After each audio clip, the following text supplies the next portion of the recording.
E aí, pessoas, beleza? Tudo tranquilo com vocês? Professor Thiago Ferreira, professor de Biologia, e seja muito bem-vindo ao nosso canal. Na videoaula de hoje nós vamos falar sobre plateumintos, o terceiro grupo dentro da escala zoológica, beleza?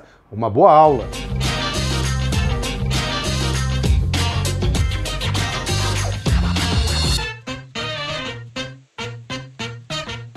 Bom, pessoal, na aulinha de hoje, então, nós estamos trabalhando a sequência de zoologia. Então essa é a quarta aula da parte de teoria. Lembrando que toda quinta-feira vai sair uma aula de exercícios referente à teoria daquela semana. Hoje nós vamos trabalhar o grupo dos plateumintos. Dentro da escala zoológica, é o terceiro grupinho. Então eu tenho aqui uma série de novidades evolutivas extremamente importantes que são muito questionadas a nível aí dos vestibulares, a nível do Enem, beleza? Vamos lá. O nome plateumintos faz uma referência a um indivíduozinho que é classificado como verme, o eumintus, tá? E pláteu, ele é achatado. Ele é um verme achatado. Vamos traduzir algumas informações.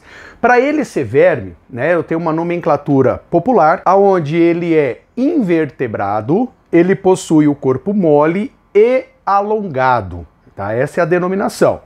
Plateumintos, nematoda e anelídeos são indivíduos que normalmente chamamos de vermes. E aí o nome achatados, ele tem uma referência à posição do corpo. Ele é achatado dorsoventralmente. Eu coloquei aqui que é verme de corpo achatado. Você anota aí que é dorsoventralmente. Então aqui é a região ventral que vai estar em contato com o solo.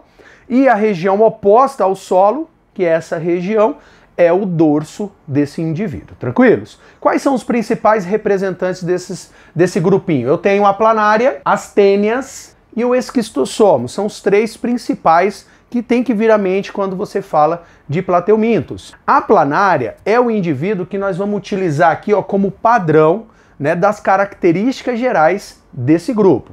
Já as tênias e o esquistossoma, nós vamos fazer apenas uma referência na parte de classificação, mas detalhes desses indivíduos nós vamos trabalhar nas verminoses. Por quê? Eles são indivíduos parasitas, então são indivíduos que causam as famosas verminoses. A planária é um indivíduozinho de vida livre, normalmente vivendo entre o ambiente aquático, terrestre, úmido. Tranquilos? Bom, daqui para baixo, eu começo com as novidades evolutivas. Essas novidades você precisa comparar com o grupo anterior, o grupo dos quinidários. Se você ainda não assistiu a aula de quinidários, está aqui uma tagzinha para você ir direto para essa aula, beleza? Vamos lá, primeira informação, são classificados como triblásticos. Apresentam agora um terceiro folheto embrionário. Lá em quinidários, diblásticos. Então aqui eu tenho a ectoderme, eu tenho a endoderme e aparece um conjunto celular intermediário a esses dois tecidos chamado de mesoderme. Vocês vão perceber que a mesoderme nesse grupo aqui vai formar um conjunto de células que a gente chama de mesênquima, que é por onde vão estar organizados os órgãos que vão surgir aqui. E aí eu falando que o animal ele é triblástico, eu preciso fazer uma referência à classificação quanto ao celoma. Então lá na primeira aula da zoologia, a gente fez uma organização de classificação a respeito das características gerais. E aí a gente falou que existe o celoma, que é uma cavidade corporal que abriga os órgãos do indivíduo. Esse aqui, ele inaugura o grupo dos triblásticos, mas ele ainda não forma essa cavidade corporal. Então eu classifico eles como acelomados, sem essa cavidade corporal. Uma outra novidade muito importante aqui é a chamada simetria bilateral. Ela proporcionou, aqui a partir desse grupo, uma regionalização do corpo. Então eu coloquei aqui, regionalização do corpo. Vamos entender algumas partes, tá?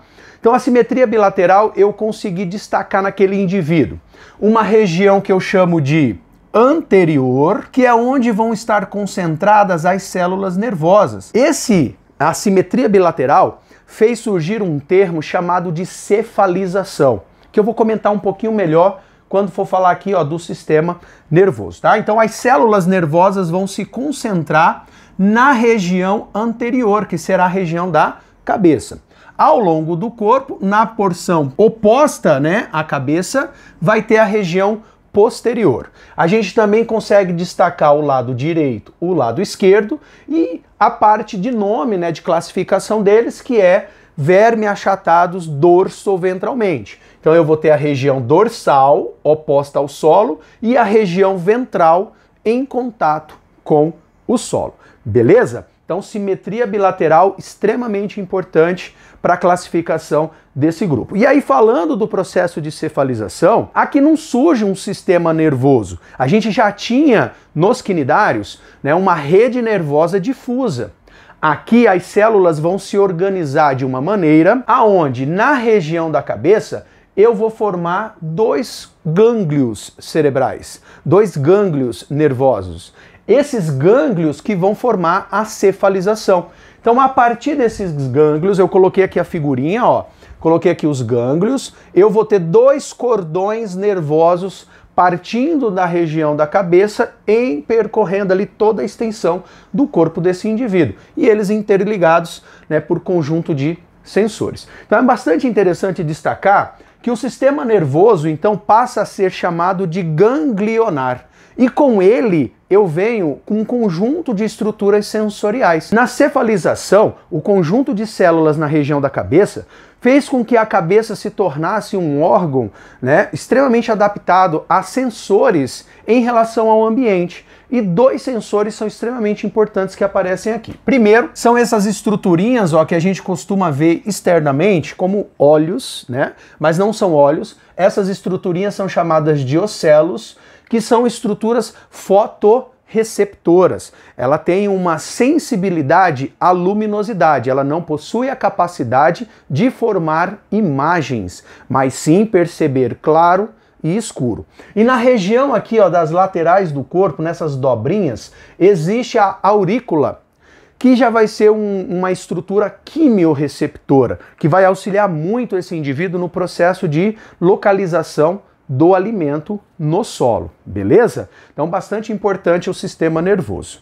Falando de uma outra novidade evolutiva, nós temos o sistema excretor. Lá nos quinidários era tudo por célula, né? Por difusão, a eliminação daquilo que era produzido. Agora eu vou ter um conjuntinho de células que vão ter por função principal ajudar na regulação hídrica do corpo e aí com isso acabam eliminando excretas nitrogenadas.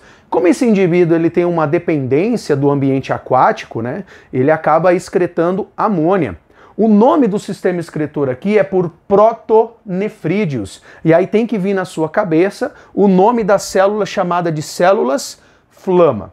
Então, ao longo da extensão corporal de todo o indivíduo, eu tenho um conjunto de células flama, elas recebem esse nome porque ao microscópio elas parecem uma chama de um foguinho mexendo, que é proporcionado pelos flagelos. Então, os flagelos vão coletando aquilo que precisa ser descartado de dentro da região do mesênquima, né, e vão ser liberados por poros excretores que eu tenho ao longo da estrutura corporal. Bastante interessante e importante essa informação. O tubo digestório ainda é incompleto, só que ele é um pouquinho mais elaborado, né, em relação ao dos quinidários. Então ele vai apresentar apenas a boca, né, como característica ali de entrada e saída, né, do alimento e, respectivamente, daquilo que ele não foi aproveitado, né, não foi aproveitado. A digestão ainda é intracelular e extracelular, então ela vai acontecer inicialmente na cavidade gastrovascular. Então eu fiz aqui a representação, ó, eu tenho aqui a boca, aí essa extensão aqui, ó, que ela fica na região ventral do indivíduo é chamada de faringe ou probóscide. Aí o alimento entra aqui, percorre e cai nessa cavidade. Essa aqui é a cavidade gastrovascular, que é uma espécie de intestino extremamente ramificado ao longo do corpo do indivíduo. Não se assustem com essa figurinha, tá? Eu quis representar metade sistema digestório, metade o sistema excretor. Agora, quando falar de respiração e circulação, eu coloquei essa informação, ó, vai ocorrer por difusão.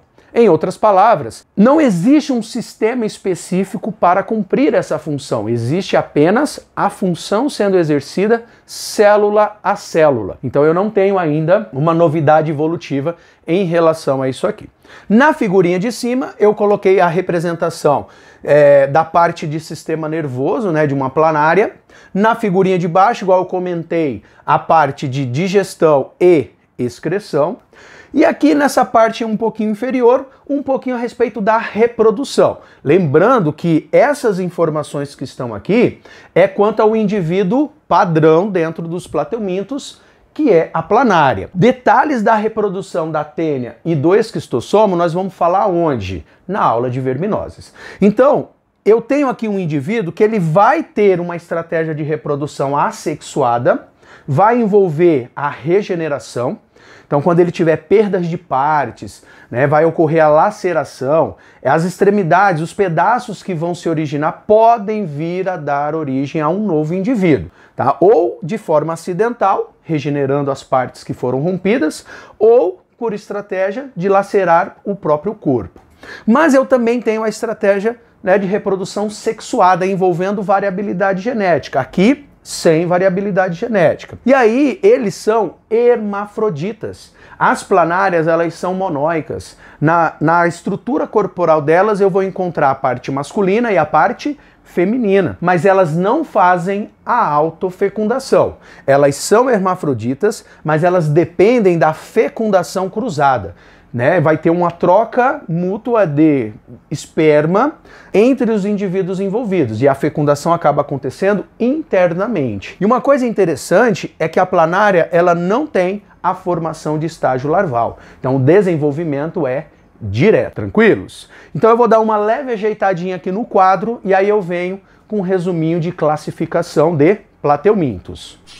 Bom, galera, apesar da gente ter falado, né, que eu ia comentar alguma coisa sobre classificação quando fosse até analisar a parte de verminoses e ter destacado várias informações a respeito das planárias, eu resolvi colocar aqui um pouquinho da classificação dentro desse grupo, tá? Então aqui nesse cantinho nós temos a classe Turbellaria, onde os principais representantes são as planárias. Aqui no centro eu coloquei a classe Tremátoda, cujo principal representante é o esquistossomo. E aqui nesse outro cantinho, o grupo Cestoda, onde nós temos como representante as tênias. Percebam que eu coloquei informações simples, informações que você precisa meio que ter em mente para você não confundir o representante e a classe em específico, tá? Abordamos várias características dentro das planárias. O nome Turbellaria faz uma relação ao modo de locomoção desses indivíduos que são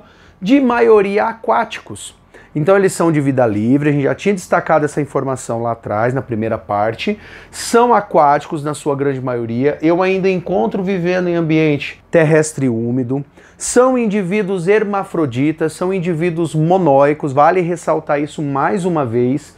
E o interessante aqui é que eles apresentam a fecundação cruzada interna. Beleza? E o desenvolvimento é direto. A parte aqui do Tremátoda, né, é o único grupo onde nós temos, né, eles sendo representados, né, por indivíduos dioicos, onde eu tenho dimorfismo sexual. O mais conhecido é o esquistossomo. Na sua grande maioria, esses indivíduos eles são parasitas. Eu coloquei o asterisco para justamente frisar que não são todos, mas a título de vestibular, todos os que nos interessam são parasitas. E um detalhe, são endoparasitas, parasitas internos. Durante o seu ciclo de vida, é comum apresentarem hospedeiros, né, ali envolvendo a sua sobrevivência, que nós vamos destacar quando for falar da esquistossomose. São dioicos, como eu falei, tem um macho, tem uma fêmea, apresentam desenvolvimento indireto, então eu tenho a formação de estágios larvais, tá? E por último, possuem ventosas. As ventosas são extremamente importantes para a fixação desses indivíduos lá dentro do trato, do local aonde ele atinge a fase adulta. E a nossa terceira classe, a classe Cestoda, onde eu tenho os principais representantes, as tênias. Existem duas, a tênia saginata e a tênia sólio. Ambas causam ateníase no ser humano. Então são todos parasitas, aqui são todos endoparasitas, tá? Não apresentam sistema digestório.